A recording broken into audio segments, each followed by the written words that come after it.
Hello and welcome to the following lesson, where in today's lesson we're going to talk about grammatical agreement. In order for a sentence to make sense, the subject and the verb must agree in a sentence. When it comes to verbs, I always like to think about, when it comes to grammatical agreement, I always like to think about the man on the moon. If the man on the moon looks down, he can see, in this case, the man on the moon is the third person. In grammar, the third person is similar to the man on the moon, looking down on the earth. If we are looking at people in school, in the world, at a football match, we are saying he, she, they. However, when we talk about people in the second person, we are saying you. You are nice. However, if we talk about somebody from a first person perspective, we are saying I. I am tired, I am hungry, I am happy. In this case, we're talking from a first person perspective. This is very important to understand, because when we talk from the first person, me, or the second person, you, we are actually having a conversation with that person. Whether it's I'm talking to myself or I'm talking to somebody else, I'm saying I am tired,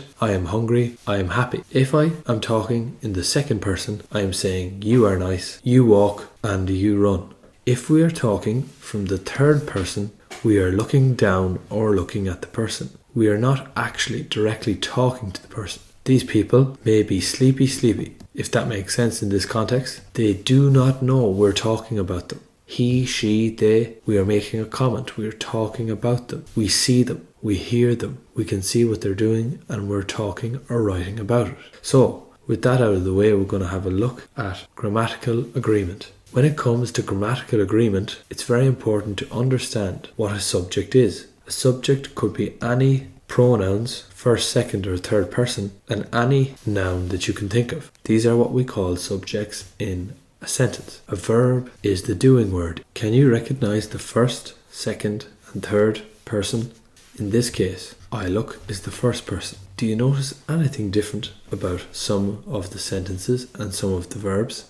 She looks. It looks. Here, because we are in the third person and we're talking about somebody in the third person or something, we add an S. This actually comes back to making it plural. When we make a noun plural, for example, toy changes to toys. A subject that is third person, our verb, takes an S, just like a noun takes an S when it's plural. Our singular third person takes an S at the end of the word. It also takes an S at the end of the verb. This verb is now in agreement with the subject. The way I always explain this is, you look nice, she looks nice. In this case, we're talking about her. We're not talking directly to her. We must change the third person singular verb to the opposite form, because we are not in direct contact with this person when we're talking about them.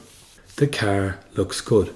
The cars look good. Our verb takes an S. The car looks good, so that each sentence is in agreement, and our verb look, which looks like it should be looks, actually sounds correct as the cars look, because opposites attract, and opposites are attracting here.